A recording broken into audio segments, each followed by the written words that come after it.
You're listening to the Quint's podcast.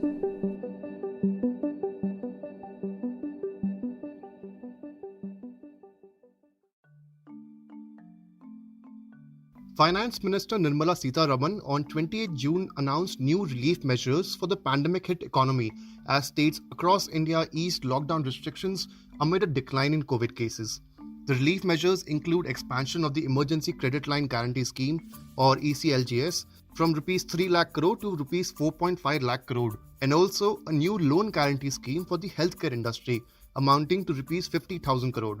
Apart from this, measures to boost the tourism sector with loan guarantees to tourism stakeholders and free visas to the first 5 lakh tourists till 31st March 2022 were also announced. While the finance minister pegged that the financial impact of these measures is almost Rs 6.29 lakh crore, direct stimulus to the economy is only a small fraction of this number. The estimated additional spend is reportedly just 0.3% of the GDP, since most of the relief measures are only in the form of guarantee loans, and not all schemes are related to the current financial year but are spread out over several years. This prompts the question, how impactful are these relief measures in the short term, and why India, unlike advanced economies, continues to pump more funds into the supply side of the economy and not offer huge stimulus packages to the households recovering from the trail of devastation left by the second wave. To discuss the impact of these relief measures in more detail, in this episode you'll hear from ICRA Chief Economist Aditi Nair and Madan Sabnavis, the Chief Economist at Care Ratings.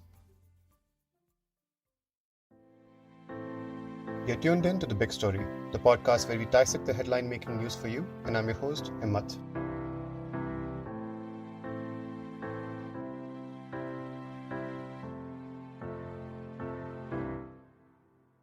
The highlight of the relief measures announced by the Finance Minister was the focus on loan guarantees. The first being the expansion of the Emergency Loan Guarantee Scheme to Rs 4.5 lakh crore, which has been fairly successful in the past, with Rs 2.1 lakh crore of credit having been disbursed so far, according to a Financial Express report. Another highlight is the rollout of the Rs 7,500 crore scheme to facilitate concessional loans to small borrowers through microfinance institutions. Banks can now lend to microfinance institutions, which can in turn lend to small borrowers up to Rs 1.25 lakh each. There is also a new Rs 1.1 lakh crore guarantee scheme for COVID-hit sectors, with Rs 50,000 crore carved out for the health sector. Though the new credit guarantee schemes have been welcomed by experts, ICRA Chief Economist Aditi Nair believes that the success of these schemes will depend upon how many takers are there for them, figures of which will only come out over a period of time. I'll split it up into 3 or 4 different segments. One is the credit guarantee schemes that the government has announced, where the upfront fiscal cost is limited, and the success is really going to depend on how many takers there are for these schemes. So that's something we'll understand over a period of time. But in terms of targeting the pandemic-affected sectors, that box gets checked. Secondly, is announcements that had already been made before today, and that includes 3 big things. One is the free food grain, which is the biggest demand side support we've seen so far, both last year and this year. And I think, the positive this year is that since the extension all the way up to November has been announced fairly early, it's actually going to help retain workers in the urban areas and not have a repeat of the mass migration that we saw last year. So the disruption in terms of labor availability will be much more limited this year, because people are not going to choose to run back to their hinterland because of fear of even basic food grain needs not being met. So I think this is something which is successful in and of itself. The timing is good, and also the fact that it's going to reduce the amount of strain on Narega. If less people go back to the rural areas, the demand for incremental work under Narega is also going to be limited. So it sort of checks 2 boxes. One, it keeps people in the urban areas and reduces the disruption. And B, it actually reduces the outlay for another scheme. Fertilizers had already been announced. The power sector reforms, the medium to long term that Madan was talking about, also was announced in the budget. So these are not really new in and of today as such. The other announcements towards exports, etc., even the outlay for the health sector, some of these will take place in the current year, and some are going to be over 2 to 4 years. So what we've estimated is that the fiscal cost associated with these announcements, which are incremental announcements made today for the first time is going to be under 60,000 crore. That's what we worked out as of now. Speaking of how many takers, a recent study conducted by the Consortium of Indian Associations, which covered more than 81,000 self employed small business owners across India, revealed that as many as 88% of the respondents were yet to avail any benefit under the packages introduced by the centre. 82% of these respondents also felt that the centre and the state governments were not taking care of their interest. And as per the findings of the survey, 73% of the SMBs have not made any profit during the last fiscal year, and 59% said that they reduced or fired their staff compared to the pre COVID period. Madan Sabnavis, the chief economist at Care Ratings, believes that there is a disconnection between what the center thinks is a good idea and what is actually happening on the ground. So even in case you look at, say, this credit guarantees which have been given, just think of it. I've always been very skeptical about credit guarantees because A, we need to have a person who requires the demand for funds. Today, when we talk to a number of SMEs as a rating agency, most of them say, look, I've shut shop. I'm not allowed to open. Even if I'm a Kirana guy, I'm not allowed to open my shop. Why should I be borrowing money merely because I'm getting a guarantee from it? Or maybe I'm getting it 7.5%. So that could be the problem when we're talking of supply side initiatives. They're very good in the sense that we cannot find any fault with it. And in case the economy was functioning in a normal way, I'm sure this would have helped to really boost the economy like mad. But today we have a situation saying, I don't want to take on debt. As an employee of a company today, if you tell me that I'm giving you a loan of say 10 lakhs or 50 lakhs, come on, you take it and you get a guarantee from the government. I'm not quite sure if I'm able to, if I'll retain my job, if I'll have the ability to service the debt. So therefore, I think there's a kind of a disconnection which is there. So from the point of view of the government, I think it's a very good measure, but whether it will actually work is a question mark. So even last year, if I just take you back, when we had this emergency credit line, we started off by saying 3 lakh crores has been given. I think November or so, I think we only had 2 lakh crores which were disbursed. Then it was said that, okay, we're going to introduce the one-time restructuring, the OTR sectors coming in. Then later on, we said that we're bringing in tourism into the fold. So it just means that the absorptive capacity of this kind of funds is very much limited. Let me give you the last example out here. The RBI also mentioned saying 50,000 crores is there for the health sector. Now, if we look at the RBI data, what is the outstanding credit for the pharma industry? 50,000 crores.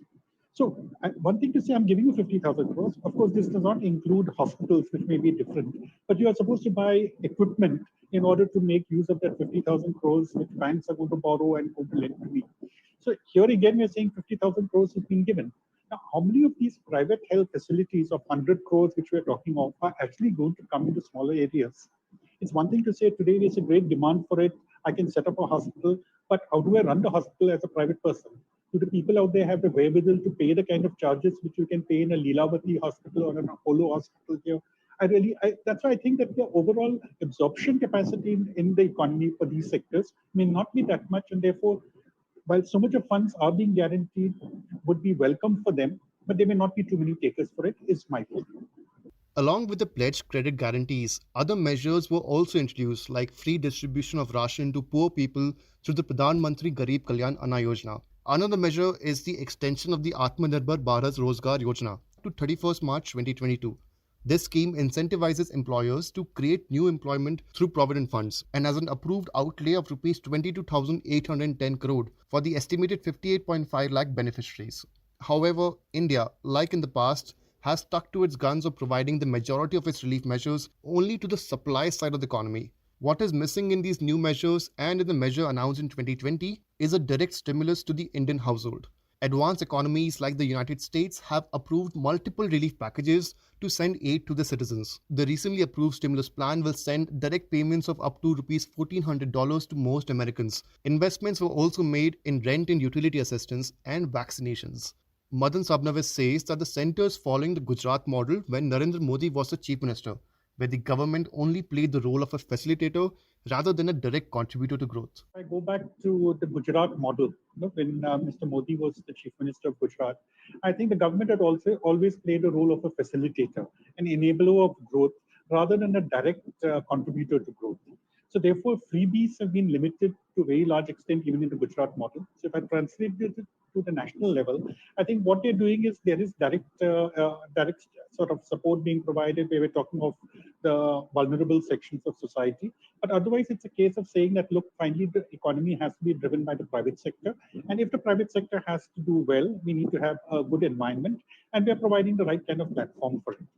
Perhaps one way to look at these numbers would be to see the center's perspective that small businesses may pick up again if they see that they have this credit availability and the fallout of the initial cost to restart can be blunted a bit. However, Aditi Nair says that the consumer confidence score, which is at an all-time low of 55, indicates the pain in the economy, despite the fact that the corporate sector is putting out good results. One of my favorite things to look at is the bi-monthly survey that we get on the consumer confidence from the RBI.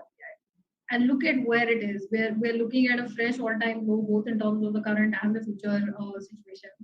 And that's really telling us that there's a lot of pain in the economy when the corporates are putting out such good results. The fact that the consumer confidence survey is at all-time lows, I think, is the clear reflection of the pain in the MSME sectors, and with people who are self-employed or employed in the less formal sectors. And this is something that is going to possibly stay with us. And the kind of second wave that we've had in terms of the numbers of fresh cases as well as the mortality, I think all of these are factors that will make the recovery a little more prolonged.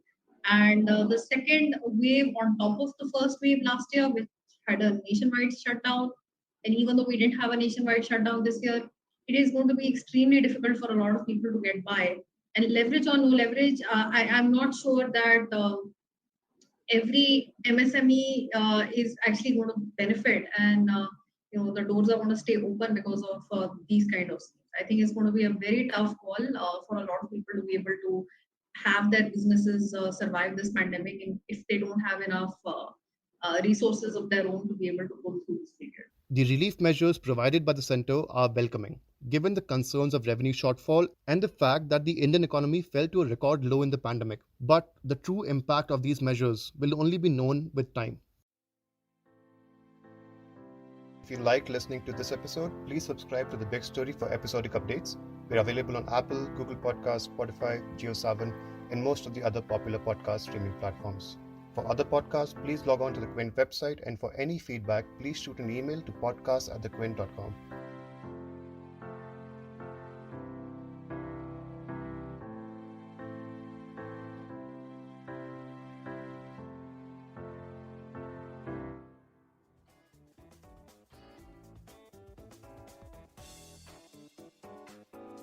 Thanks for listening.